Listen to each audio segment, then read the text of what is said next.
मजदूर आंदोलन के इतिहास से सीखते हुए, उससे प्रतिज्ञा लेते हुए, कसम खाते हुए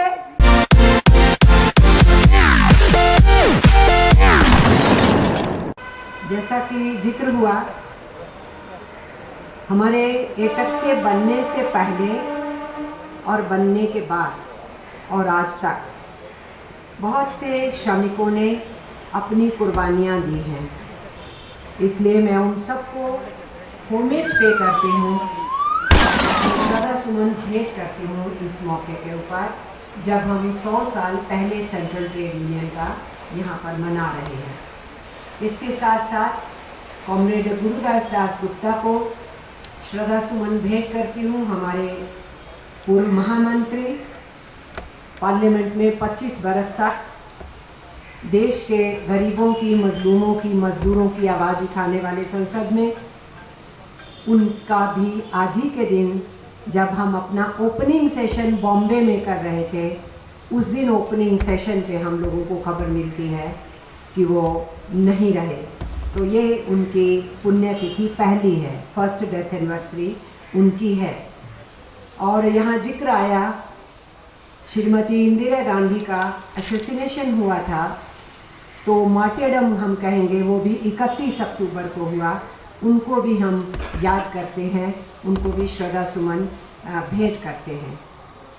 और सरदार वल्लभ भाई पटेल के बारे में चर्चा किया यहाँ गिरी ने, जिस कांग्रेस अधिवेशन की उन्होंने अध्यक्षता की थी, तो कौन कौन से प्रस्ताव पास हुए। तो वल्लभ भाई पटेल का जन्मदिन है आज, हम उस शख्सियत को भी याद करते हैं। साथियों, ये एक पुस्तिका हम लोगों ने छोटी सी निकाली, एक ब्रीफ आर्टिकल लिखा, अंग्रेजी और हिंदी में हमने निकाली। जिन डिटेल्स का चर्चा कॉमरेड विद्यासागर गिरी कर रहे थे यहाँ, उनमें से बहुत सारी इसमें आपको मिल जाएंगे। और इसीलिए हमें ये कहना चाहिए कि इस देश के मजदूर आंदोलन का इतिहास 100 बरस का नहीं है। हमारा इतिहास 193 बरस से ज़्यादा का है। मैं मजदूर वर्ग की बात कर रही हूँ, क्योंकि हमारे इतिहास में जो पहली हड़ताल दर्ज है वो 1827 में दर्ज है। 1820 से लेकर के 1840 तक पूरी दुनिया में हड़तालों का दौर था। उसी दौर में हिंदुस्तान का मजदूर पीछे नहीं था, वो भी हड़तालों के दौर में था। कहने का मतलब है कि हमारे देश का मजदूर आंदोलन भी उतना ही पुराना है जितना दुनिया भर का मजदूर आंदोलन है। दूसरी बात मैं इस मौके पे कहना चाहती हूँ, अंग्रेजी राज ने हमारे देश की जड़ों को खोखला करना शुरू किया था। हमारे किसानों की ज़मीनें छीनने शुरू की थी, हमारे आदिवासियों को जंगलों से बेदखल किया था और हमारे हैंडीक्राफ्ट्स को तबाह किया गया था। नतीजे के तौर पे जो लुट-पुट गए, जहां हमारा स्वयं स्फूर्त सेल्फ सफिशिएंट विलेज सिस्टम था, उसको अंग्रेजों ने तबाह किया। तो नतीजे के तौर पे गांवों से बर्बाद होके, लुट करके, सब कुछ खो करके शहरों की तरफ आए थे लोग काम करने के लिए। तो वो ये दौर दिखता है जब 1818 से उद्योगों की स्थापना का हम समय देखते हैं। टेक्सटाइल मिल्स के बारे में, फिर उसके बाद जूट मिल्स के बारे में, उसके बाद दूसरे जो कार्य और गतिविधियां हैं उनकी स्थापना को देखते हैं।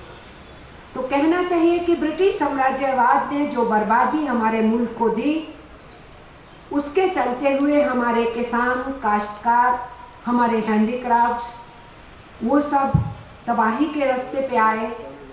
उनमें से बहुत सारे लोग फिर मजदूरी करने के लिए, जीविका के लिए निकल पड़े और वो शहरों में भी आए, गांव में भी काम किए। वो एक बैकग्राउंड था। उस बैकग्राउंड में सबसे पहले ब्रिटिशर्स के खिलाफ फिर विरोध किनका शुरू होता है? किसान का शुरू होता है, आदिवासी का शुरू होता है, और फिर मजदूर को सब कुछ खोने के बाद जब वो मेहनत करके अपनी मेहनत से कुछ कमा के जिंदा रहना चाहता है, तो उससे 16 घंटे, 17 घंटे, 18 घंटे काम लिया जाए, जानवर की तरह उसके साथ व्यवहार हो और वो पूरा दिन काम करके थक के गिर जाए, थोड़ा सा खाए, अगले दिन उठ के फिर से वो जानवरों की तरह लग जाए। तो पूरे इस मानव इतिहास के अंदर मजदूरों ने जो अपनी आवाज उठानी शुरू की, उसी ने ही दुनिया के अंदर मजदूर वर्ग की सियासत को, राजनीति को जन्म दिया। और हमारे देश में मजदूरों की उन हड़तालों के दौर ने अंग्रेजों के खिलाफ एक लड़ने का वातावरण तैयार किया।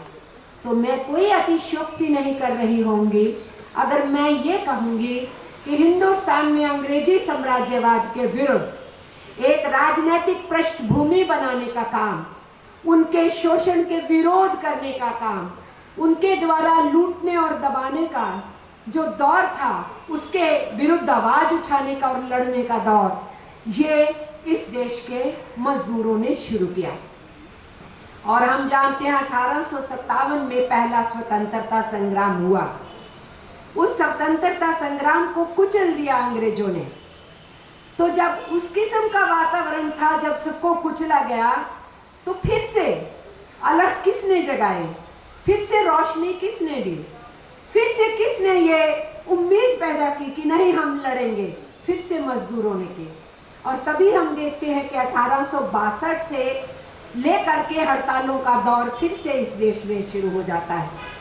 तो जहां मैं ये कह सकती हूँ कि इस देश के मजदूरों ने अंग्रेजी साम्राज्य को चुनौती देने के लिए राजनीतिक पृष्ठभूमि बनाई, उसके साथ साथ मैं ये भी कह सकती हूँ कि कभी भी उदासी थी, कभी भी निराशा थी, कभी भी मुश्किल थी, उसको पार करते हुए अगर किसी ने उम्मीद जगाई तो वो मजदूर आंदोलन ने उम्मीद जगाई कि नहीं हम लड़ेंगे, हम आगे बढ़ेंगे, हम संघर्ष करेंगे, हम आवाज उठाएंगे, हम शोषण के विरुद्ध खड़े होंगे। तो हम देखते हैं कि 1862 में एक महीने की लगातार ये जो पालकी वाले होते हैं, क्योंकि जिस जमाने के जो काम धंधे हैं, जो उसके संसाधन है, उसी के जरिए से काम होता है, तो उसी हिसाब से वर्कफोर्स जो है उसमें लगी होती है, तो उस वर्कफोर्स की तरफ से विरोध उत्पन्न होता है। तो हम देखते हैं कि 1862 ऑनवर्ड्स फिर से हड़तालों का दौर होता है, महीने लंबी हड़ताल, 1.5 महीने लंबी हड़ताल। हमारे देश में 1853 में रेलवे शुरू हुए थे, उसके साथ ही रेलवे के मजदूरों की आंदोलन भी शुरू हो जाती है। और 1862 में हम देखते हैं हावड़ा के रेलवे एम्प्लॉइज, 1200 रेलवे एम्प्लॉइज हड़ताल के ऊपर उतरते हैं। उसके बाद ईस्टर्न रेलवे वाले हड़ताल के ऊपर उतरते हैं। तो केवल टेक्सटाइल वर्कर नहीं, केवल प्लांटेशन वर्कर्स नहीं, केवल जूट वर्कर्स नहीं, केवल डिफेंस की जो इंडस्ट्री बननी शुरू हुई, आपको मालूम है 219 साल पुरानी हमारी ऑर्डिनेंस फैक्ट्रीज है, जिन ऑर्डिनेंस फैक्ट्रीज को जबरदस्ती कॉर्पोरेटाइज करने की बात की जा रही, जिसके ऊपर हमारे मजदूरों ने 1 महीने इंडेफिनेट स्ट्राइक का कॉल दिया और कंसिलेशन चल रही, इसलिए स्ट्राइक रुकी हुई। तो ये 219 साल पुरानी उस डिफेंस इंडस्ट्री में भी मजदूरों की यूनियंस बनी और लड़ाई तब से चलती है। सेक्टर के अंदर जो जो काम करने के अदारे थे, मिल्क सेलर्स लड़ रहे हैं, तो कुलीज लड़ रहे हैं, लोडर्स अनलोडर्स लड़ रहे हैं।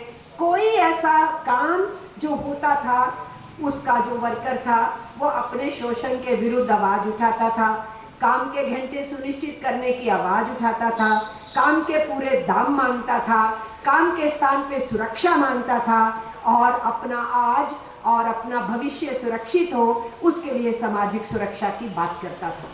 तो ये उस दौर में हम ये कहेंगे कि 19वीं सदी के अंदर श्रमिकों ने वातावरण भी बनाया, राजनीतिक चुनौती देने का अंग्रेजों को, और उसके साथ साथ शोषकों के विरुद्ध जो इमीडिएट मालिक थे वो, और जो सरकार उन मालिकों को संरक्षण देती थी वो, उनके विरुद्ध उन्होंने अपनी आवाज उठाई।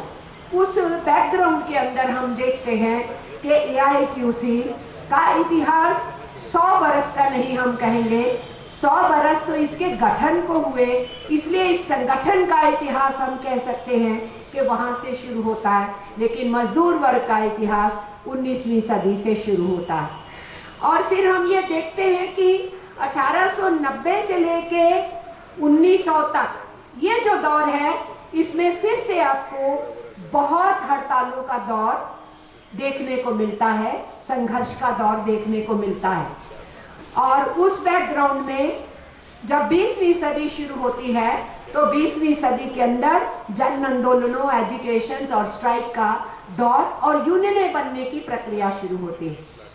तो कहना मैं ये चाह रही हूँ, आज सरकार ने जो 4 कोड पास किए उसमें हमारे हड़ताल के अधिकार को छीना है। और इस देश में जब यूनियन भी नहीं बनी थी, इस देश के मजदूरों ने हड़ताल से ही लड़ाई शुरू की थी। तो आप मुझे ये बताइए, उस हड़ताल के अधिकार को हम कैसे छोड़ देंगे, जो हमारी विरासत है। हमारे राष्ट्रीय संगठन बनने से भी पहले से हमारे को मजदूरों ने वो रास्ता दिखाया, उसके बाद यूनियनाइजेशन की प्रोसेस शुरू हुई। 19वीं सदी का अंत आते आते वर्गीय दृष्टिकोण से यूनियनें बनना शुरू हुई। 1900 से लेकर के यूनियन बनने का दौर तेज हो गया और फिर ज्यादा तेजी से हर सेक्टर के अंदर यूनियंस मैदान में उतरना शुरू हुए। तो हड़तालों के दौर से 1900 से लेके 1920 तक 1000 हड़ताल रिकॉर्ड है हिस्ट्री में, 1000 स्ट्राइक्स। और आज आजाद हिंदुस्तान में हम ये कहें कि हम हड़ताल कर ही नहीं सकते। जिस दिन हड़ताल का नोटिस दिया जाएगा उसी दिन कंसिलिएशन मानी जाएगी, और कंसिलिएशन पीरियड में हड़ताल इल्लीगल होती है, गैर कानूनी होती है। इसलिए हड़ताल तो फिर कभी नहीं हो सकती। तो वो हमारा एक हथियार है संघर्ष करने का, उसको छीना जा रहा है। लड़ाई कहां से शुरू हुई? काम के घंटे सुनिश्चित करो। पहला ILO कन्वेंशन क्या था? 8 घंटे का काम। पूरी दुनिया के अंदर कन्वेंशन नंबर 1 ILO की पूरी दुनिया ने स्वीकृत की, और हिंदुस्तान में भी उसकी लड़ाई AITC के झंडे नीचे 1925 में 8 घंटे की शुरू हुई। और हम लोगों ने लड़ करके उस काम को लिया। 46 में हमें 12 घंटे मिल गए, देश आजाद हुआ तो 8 घंटे मिल गए, और आज उस 8 घंटे के 12 घंटे किए जा रहे हैं। गुजरात सरकार ने तो ये भी कह दिया था कि आप ओवर टाइम भी नहीं दे सकते, नहीं मान सकते आप ओवर टाइम। सुप्रीम कोर्ट ने गुजरात के उस फैसले को निरस्त किया है। तो लेकिन 8 से 12 घंटे के कई सरकारों ने निर्णय ले लिए, और जो केंद्र की सरकार कोर्ट्स लेकर के आई है, उन कोर्ट्स के अंदर तो हमारे बहुत से अंग्रेजी राज में लिए हुए अधिकारों को भी चुनौती दे दी गई है। और जिस डिस्प्यूट एक्ट की बात की गई कि शहीद आजम भगत सिंह ने पर्चे फेंके थे असेंबली के अंदर, और उसमें डिस्प्यूट एक्ट का विरोध था, आज जो IR कोड बनाया जा रहा है वो तो हमें वापस वहीं फेंक रहा है जो ब्रिटिश राज का डिस्प्यूट एक्ट था। तो अगर कोई ये कहे कि हमें फिर से इस देश के श्रमिकों को और मजदूरों को उसी जमाने में फेंकने की कोशिश की जा रही है जहां से हम निकल के आए थे ब्रिटिश साम्राज्य के खिलाफ लड़ते हुए, तो ये तो फिर कोई अतिशयोक्ति नहीं। अगर ट्रेड यूनियन एक्ट हम अंग्रेजों से लड़ करके अपनी यूनियन बनाने के अधिकार को कानूनी बनाते हैं, उस ट्रेड यूनियन एक्ट के अंदर जिस किस्म की तब्दीलियां की जा रही हैं, पनिशमेंट्स टू लीडर्स और यूनियन का डी-रिकॉग्निशन और यूनियन बनाना ही मुश्किल कर देना, उसकी सारी की सारी जो फ्रेमवर्क है जिसके सिलसिले में यूनियन रजिस्टर होती है, उसमें सारा परिवर्तन किया जा रहा है। तो फिर हम क्यों नहीं कहें कि हमें ब्रिटिश राज में वापस धकेलने की कोशिश की जा रही है। और इसलिए आज जब हम 100 बरस मना रहे हैं, तो हमने इतिहास से जो सीखा है उस सीख को हमने पल्ले बांधना है, और उस सीख के जरिए से जो लगातार हम संघर्षों के रास्ते पे हैं, उस संघर्ष के रास्ते को हमें मुस्तैद करना है, मजबूत करना है। और इसीलिए इस मौके के ऊपर मैं आपसे ये सबसे कहूँगी कि हम ये तो ब्रीफ पैम्फलेट है, ये पढ़ें। इससे मोटी किताब भी है हिस्ट्री की अवेलेबल, उसको भी साथी लें और उसको जानने की कोशिश करें। पर मेरा अभी जो कहना है आपसे वो ये कहना है कि एक दावा मैंने किया कि राजनीतिक पृष्ठभूमि वर्किंग क्लास ने दी इस देश को। दूसरा मैं दावा ये कर सकती हूँ कि देश के स्वतंत्रता आंदोलन को भी जन आंदोलन और एजिटेशन का स्वरूप होना चाहिए, उसका वातावरण भी मजदूरों ने बनाया। तीसरी बात जो मुझे कहनी चाहिए वो ये, ट्रेड यूनियन ने फ्रीडम मूवमेंट से इंस्पिरेशन ली और फ्रीडम मूवमेंट को ट्रेड यूनियंस ने इंस्पिरेशन दी। ये रेसिप्रोकल रिलेशनशिप थी और यही वजह है आप यहाँ डायस पे देख रहे हो और बाहर एक और बैनर लगा है, हमारे प्रेसिडेंट्स और जनरल सेक्रेटरीज जो हुए उनकी आप तस्वीरें देख रहे हैं। तो आप ये देख रहे हो उस समय के जो टॉप फ्रीडम फाइटर्स थे वो AITUC की प्रेसिडेंटशिप भी किए। जो टॉप फ्रीडम फाइटर्स थे अगर मेन पोस्ट पे नहीं आए तो वाइस प्रेसिडेंट या कहीं किसी पोस्ट पे रहे। तो ये दिखाता है कि देश के आजादी के आंदोलन के अंदर जो जुड़े हुए लोग थे वो ट्रेड यूनियन का कितना महत्व समझते थे और ट्रेड यूनियन आंदोलन को आगे बढ़ाने में उन्होंने भी मदद दी, सहयोग किया, उसको आगे बढ़ाया। इसके साथ साथ मैं ये भी कह सकती हूँ जो जिक्र आया, झरिया में हम लोगों ने कंप्लीट इंडिपेंडेंस की बात की, केवल इंडिपेंडेंस की बात ही नहीं करते थे, उसको हासिल करने के लिए भी इंडियन नेशनल कांग्रेस जो आज़ादी की लड़ाई का प्लेटफॉर्म था उसका दरवाजा हमेशा टकटकाते थे कि कुछ करो। और 1928 में 50,000 मजदूरों और किसानों का जुलूस इंडियन नेशनल कांग्रेस की उस कॉन्फ्रेंस के पंडाल में घुसा दिया। AITUC ने किसान संगठनों के साथ मिलकर के, कोई ऑल इंडिया किसान संगठन नहीं बना था, इधर उधर छुटपुट थे, क्योंकि ऑल इंडिया किसान सभा तो 1936 में बनी और वहां घुस गए और कहा कि कब पास करोगे, हर बार बोलते हो पास करेंगे, पास नहीं करते हो, कंप्लीट इंडिपेंडेंस का नारा होना चाहिए। और नतीजे के तौर के ऊपर बापू गांधी खुद बाहर निकले थे और बापू गांधी ने ये कहा, मैं आपको प्रॉमिस करता हूं जल्दी ही इस प्रस्ताव को पारित किया जाएगा और 1929 में इस प्रस्ताव को पारित किया गया लाहौर में रावी के किनारे। तो कंप्लीट इंडिपेंडेंस की होनी चाहिए, ये आवाज मजदूर आंदोलन से भी उठी और पहले उठी और राजनीतिक प्लेटफॉर्म में बाद में पास हुई। उसके साथ साथ मैं एक बात और कह सकती हूँ श्रमिक आंदोलन की तरफ से इस मौके के ऊपर, जब कंप्लीट इंडिपेंडेंस का नारा भी पास हो गया, उसकी लड़ाइयां भी शुरू हो गई इस देश के अंदर, तो फिर अंग्रेजों को जब सूझने लगा उन्होंने कहा आपको सेल्फ रूल दे रहे हैं हम, यानी राज हम करेंगे, तुम सेल्फ रूल करना और सेल्फ रूल के लिए कुछ नियम कानून बनाना। तो AITUC का इतिहास जब तक ऑल नेशनल सेंटर्स नहीं बने सबका है, सभी उस विरासत के मालिक हैं, सभी सेंट्रल ट्रेड यूनियंस। अगर उसकी स्पिरिट को लेके हम आगे बढ़ते हैं तो उस समय AITUC के नेतृत्व में जो सेंट्रल ओनली ऑर्गेनाइजेशन था उसने कहा नहीं, कोई सेल्फ रूल वेल्फ रूल का विधान नहीं, देश की आजादी का नारा तय कर चुके हैं, अब आजाद देश का संविधान कैसा होगा उसकी बात करो और इसलिए संविधान सभा की बात करो। तो संविधान सभा होनी चाहिए, यह मजदूर आंदोलन से आवाज उठी। आजाद हिंदुस्तान का संविधान कैसा हो उसकी चर्चा होनी चाहिए, मजदूर आंदोलन से आवाज उठी। और आजाद देश के अंदर अपने प्राकृतिक साधनों का इस्तेमाल करके किस किस्म की आर्थिक व्यवस्था होगी, इस बहस को चलाया जाए, यह मजदूर संगठनों की तरफ से आवाज उठी। इसलिए अगर आज कोई सी भी हुकूमत हो जो आज बैठी है या इससे पहले बैठी है, अगर इन हुकूमतों के सामने हम आंख से आंख मिला करके, सीना चौड़ा करके उंगलियों बात करने की हिम्मत रखते हैं, वो हमें हमारे पुरखों ने दी है, वो हिम्मत हमें हमारे आजादी के आंदोलन ने दी है, वो उनकी कुर्बानियों ने दी है जिन्होंने इस देश के श्रमिकों के लिए कुछ हासिल करने के वास्ते, उनको इंसान मानने के वास्ते, जानवर की जिंदगी से बाहर निकालने के लिए, उनके मानवीय अधिकारों के पूरी डिस्कोर्स चलाने के लिए जिन्होंने अपनी कुर्बानियां दी, उन्होंने हमें हिम्मत दी है। आज की ट्रेड यूनियन आंदोलन को वहां से हिम्मत आती है और इसीलिए एक बहुत बड़ा charter of demand political parties को सबमिट किया गया था कि ये सब कुछ इंडियन कॉन्स्टिट्यूशन जब बना हुआ तो उसके अंदर हमारी बातों को सुनो।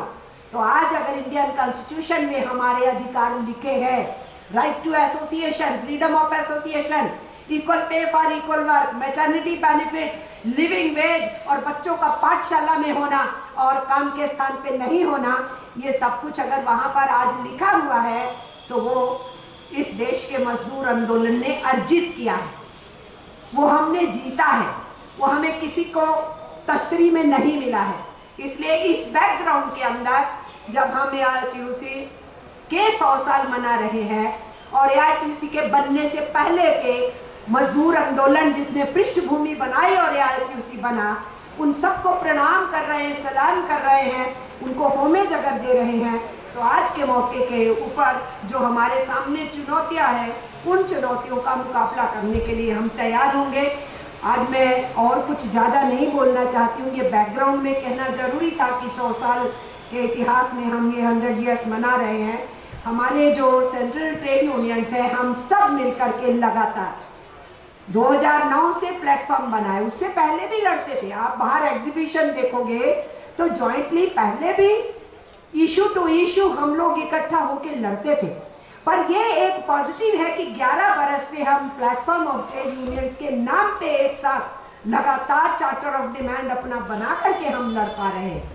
और उसकी तरफ से हम लोगों ने 26 नवंबर का हड़ताल का आह्वान भी किया है। हमने इस कोरोना महामारी के दौर के अंदर भी अपने संघर्ष छोड़े नहीं। मई दिवस एक साथ मनाया, 22 मई नेशनल प्रोटेस्ट डे किया, 3 जुलाई को हम लोगों ने नेशनल प्रोटेस्ट किया, 9 अगस्त को भारत बचाओ दिवस मनाया और उसके बाद अभी 23 सितंबर को हमने आंदोलन किया। किसानों ने हमारा समर्थन किया और 25 को हमने किसानों का समर्थन किया। ये सारा संघर्षों का दौर हम लोगों ने मिलजुल करके करा। सेक्टर टू सेक्टर सभी की ब्रॉड यूनिटी भी है। BMS समेत जैसे कोल सेक्टर में 3 दिन की कामयाब हड़ताल की गई 2, 3, 4 जुलाई को, जब कोल के अंदर कमर्शियल माइनिंग का प्रश्न आया, या डिफेंस के वर्कर्स ने एक साथ मिलकर के लड़ाई लड़ने का निर्णय लिया, तो उन फेडरेशंस में भी सभी शामिल। तो सेक्टोरल यूनिटी में बहुत सारे लोग सारे ही शामिल हैं, लेकिन सेंट्रल ट्रेड यूनियंस के लेवल पे हमारी 10 सेंट्रल ट्रेड यूनियंस प्लस हमारी एसोसिएशंस, फेडरेशंस जो इंडिपेंडेंट ऑर्गेनाइजेशन है, सब एक साथ हम चल रहे हैं। और 26 नवंबर की हड़ताल की तैयारी में हमको आगे बढ़ना है। उसमें नेचुरली आप दिल्ली के साथ ही बैठे हुए हैं। इस मौके का आज ये फ़ायदा उठाते हुए मैं ये कहना चाहती हूँ, हमारे हरियाणा के प्रेसिडेंट जनरल सेक्रेटरी भी आज आ गए हमारे इस फंक्शन के अंदर। तो हम चाहेंगे दिल्ली और दिल्ली के आसपास भी दिखना चाहिए किस तरीके से 100% स्ट्राइक है। उसमें हम सिर्फ अपने वर्कर्स के इशू पे या कोर्ट्स के इशू पे या पब्लिक सेक्टर को बचाने के या गवर्नमेंट सेक्टर को बचाने के या हमारी जॉब के इशू हैं या जो हमारी रिट्रेंचमेंट्स के इश्यूज हैं या हमारी वेज कट के इश्यूज हैं, सोशल सिक्योरिटी के इशू, वो सारे इश्यूज के साथ साथ हम फार्म बिल्स का भी विरोध कर रहे हैं जिसका किसान विरोध कर रहे हैं। ये मजदूर और किसान में जो यूनिटी है, ये ब्रिटिश साम्राज्यवाद के विरुद्ध लड़ते हुए यूनिटी एस्टैब्लिश हुई थी। बीच में वो यूनिटी कमजोर हुई, लोग वो यूनिटी फिर से अच्छे से एस्टैब्लिश हो रही है। तो हम इस लड़ाई में आगे बढ़ेंगे। मैं तो ये चाहूंगी KBMS के दोस्त जो हम लोगों के साथ थे 2015 की हड़ताल के समय से वो बाहर हुए, सेक्टोरली आते हैं, लेकिन हम तो उनको भी कहेंगे 26 नवंबर की हड़ताल तो पूरे देश की वर्किंग क्लास के इस मुद्दे पे है कि आप हमारे सारे कानून छीन करके आप हमें फिर से उस दौर में कैसे फेंक सकते हो, ये हम नहीं होने देंगे। तो यह आवाज़ तो सबने उठानी चाहिए। इसलिए उस 26 नवंबर में इंडिपेंडेंट फेडरेशंस, एसोसिएशंस जो किसी से एफिलिएटेड यूनियंस नहीं, वो भी, और जो यूनियन अभी भी सेंट्रल ट्रेड यूनियन के साथ नहीं खड़े हैं, उनको भी, सबको हमारा आह्वान है कि हम 26 नवंबर के उस दौर को मजबूत करें, उस हड़ताल को मजबूत करें और उसमें पार्टिसिपेट करें। हमें बहुत से संदेश आए हैं इस मौके के ऊपर। वर्ल्ड फेडरेशन ट्रेड यूनियन की तरफ से भी लंबा संदेशा है, हम समय नहीं लेंगे, उसको पढ़ेंगे नहीं। कुछ और देशों से भी आए, हमारी बगल से पाकिस्तान की जो सारी ट्रेड यूनियंस का एक यूनाइटेड मोर्चा बना हुआ फेडरेशन, उन्होंने भी हमें संदेशा यहाँ पर भेजा है। DPR कोरिया के लोग तो खुद यहाँ पर एम्बेसी वाले देने आए थे संदेशा। ऐसे हमें मेल्स पे लगातार मैसेजेस मिल रहे हैं, मैं उनका जिक्र नहीं कर रही हूँ। कुछ सेंट्रल ट्रेड यूनियंस ने भी, कुछ ने रिटर्न में भी संदेश दिए हैं, पर उनके रिप्रेजेंटेटिव्स यहाँ हैं, यहाँ बोलेंगे। यहाँ मैं अपने पहले अध्यक्ष जी की बातें कोट करके अपनी बात जो है ख़त्म करना चाहूँगी। लाला लाजपत राय जी ने 10,000 की रैली का लीडरशिप किया था इतने लोग बॉम्बे की उस पहली कॉन्फ्रेंस के टाइम पे जुलूस निकला था।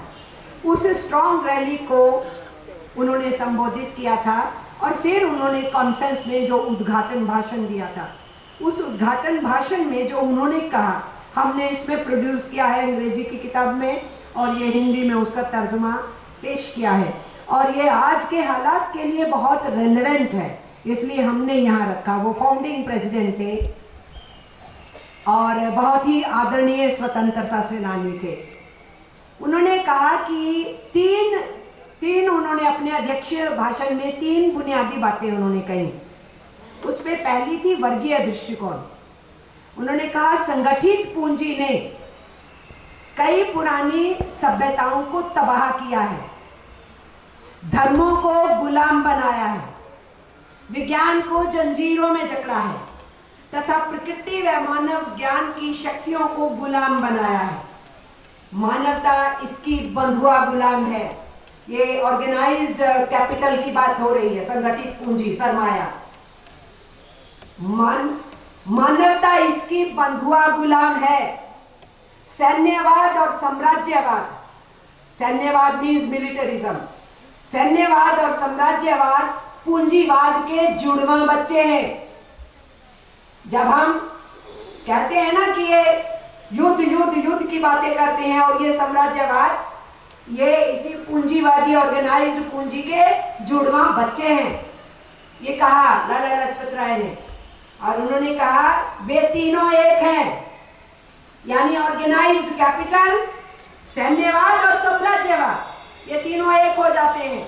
ये उस जमाने में वो कह रहे हैं 1920 में जब हम गुलाम थे, ये तीनों एक हैं और एक में ही तीनों हैं। अभी हाल ही में उनकी परछाई यानी उनकी शैडो, इनके प्रतिफल, उनके फ्रूट्स और उनकी खाल सभी जहरीली हैं। तीन का जिक्र किया, परछाई, प्रतिफल और उनकी चमड़ी, खाल, ये तीनों जहरीली हैं, पॉइजनस है। अभी हाल ही में इसके इलाज की दवाई प्राप्त हुई है। 1920 में कह रहे हैं इसकी दवाई प्राप्त हुई है। वह है संगठित मजदूर। लाला लाजपत राय कह रहे हैं इस सब जहर की दवाई क्या है? संगठित मजदूर, ऑर्गेनाइज्ड वर्कर्स। वर्गीय दृष्टिकोण से सोचते हुए वर्गीय संगठन बनाएं और कार्रवाई करें, ये है इसका इलाज। दूसरा, उन्होंने जो दूसरा बुनियादी बात कही वो कही अंतर्राष्ट्रीय सर्वहारा भाईचारा, इन सब मजदूरों का अंतर्राष्ट्रीय भाईचारा। उस पे वो क्या कहते हैं? पूंजी विश्व स्तर पर संगठित है, कैपिटल पूरी दुनिया के पैमाने पे संगठित है। इसको इतनी आर्थिक और इतनी राजनीतिक सोच की ताकत हासिल है जो आम समझ से परे है, ये लोगों के आम इमेजिनेशन से भी दूर है। यह ऐसे खतरे उत्पन्न करती है जिसका प्रभाव सर्वव्यापी होता है, यूनिवर्सल होता है। इन खतरों से निपटने के लिए भारत के श्रमिकों को दुनिया के श्रमिकों से हाथ मिलाने होंगे। ये इंटरनेशनलिज्म का, अंतर्राष्ट्रीयतावाद का संदेश दिया हमारे फाउंडर प्रेसिडेंट ने। और तीसरी आखिरी बात जो उन्होंने उन 3 बुनियादी बातें कही, तीसरा क्या दृष्टिकोण रखा? वर्गीय दृष्टिकोण में राष्ट्रवाद का स्थान। बड़ी बातें होती है ना नेशनलिज्म की और राष्ट्रवाद, और 1920 की वो बात कर रहे हैं जब यूरोप के अंदर भी तथाकथित राष्ट्रवाद की बातें हो रही थी और हमारे देश में भी राष्ट्रवाद के नाम पे उन दिनों भी बात शुरू हुई थी। तो वो कह रहे हैं अपने कार्यों की पूर्ति के लिए श्रमिक वर्ग को बुर्जुआ राष्ट्रवाद या राष्ट्रीय आर्थिक व्यवस्था की आवश्यकता आदि के नाम से झूठी अपील के झांसों से सावधान रहना चाहिए। ये कह रहे हैं लाला लाजपत राय, इन झूठे झांसों से सावधान रहना चाहिए। यदि श्रमिक को आधे भूखे पेट, फटे कपड़ों में, असुविधाजनक घर तथा शिक्षा से वंचित रखा जाता है तो उसे भारतीय उद्योग के विकास में संभवतः कोई रुचि नहीं होगी। जब आप उसको भूखे रखेंगे, कपड़े भी फटे होंगे, सिर के ऊपर छत भी नहीं होगी, ऐसी जिंदगी में इस राष्ट्रवाद के झांसे से आप ये कहेंगे कि वो देश को बनाए, विकास को करे, तो वो संभव नहीं होगा। उसको आप प्रेरित नहीं कर सकते, क्योंकि शिक्षा से भी वंचित रखते हैं। तो उसे भारतीय उद्योग के विकास में संभवतः कोई रुचि नहीं होगी। और सुनिए, वो कह रहे हैं और देशभक्ति के नाम पर ऐसी सभी अपीलें निष्फल होंगी। ये लाला जी ने, हमारे फाउंडिंग प्रेसिडेंट ने जो ये बात कही उस समय, ये आज भी कारगर है। आज हम उस जमाने में नहीं हैं। हम एक स्वतंत्र देश हैं, हम एक सॉवरेन नेशन है, हमारा पब्लिक सेक्टर है, हमारा गवर्नमेंट सेक्टर है, हमारे देश के लोगों में हिम्मत है। हमें दबाने की कोशिश करो, हम नहीं दबेंगे। हम बोलेंगे, आवाज उठाएंगे, उंगली भी उठाएंगे, बाजू भी उठाएंगे। उंगली और बाजू कटेगी, सिर भी कटाने के लिए तैयार है। ये हमारा मुल्क है, हमारा सबका मुल्क है, ये हम कहेंगे। ये ठीक है, हम नए दौर में हैं, हमारा आजाद हिंदुस्तान है, लेकिन ये भी ठीक है कि हमें कोशिश की जा रही है कि आजादी से पहले का जिस किस्म का वातावरण था, आवाजों को कुचलने का, डेमोक्रेसी को कुचलने का, उस तरीके का वातावरण बनाने की कोशिश की जा रही है इस मुल्क के अंदर।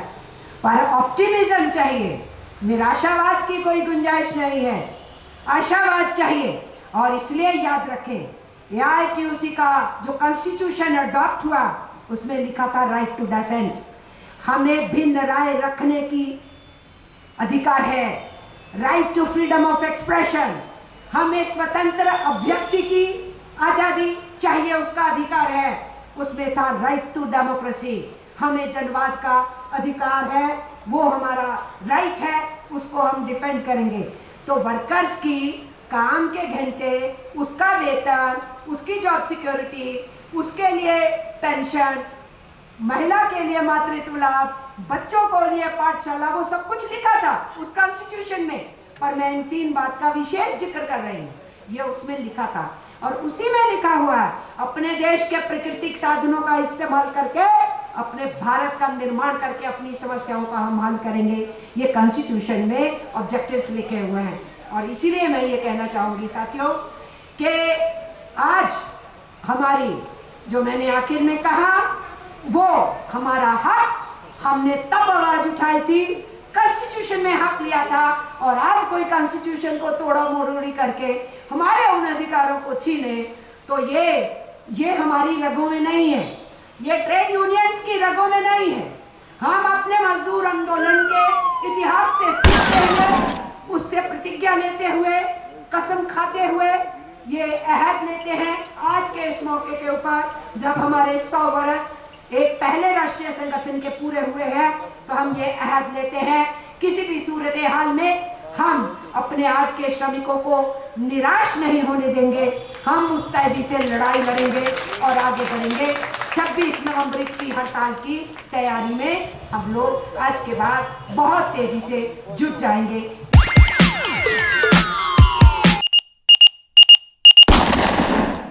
अगर आप ये वीडियो YouTube पर देख रहे हैं तो हमारे चैनल को सब्सक्राइब करें और बेल आइकन को दबाना ना भूलें।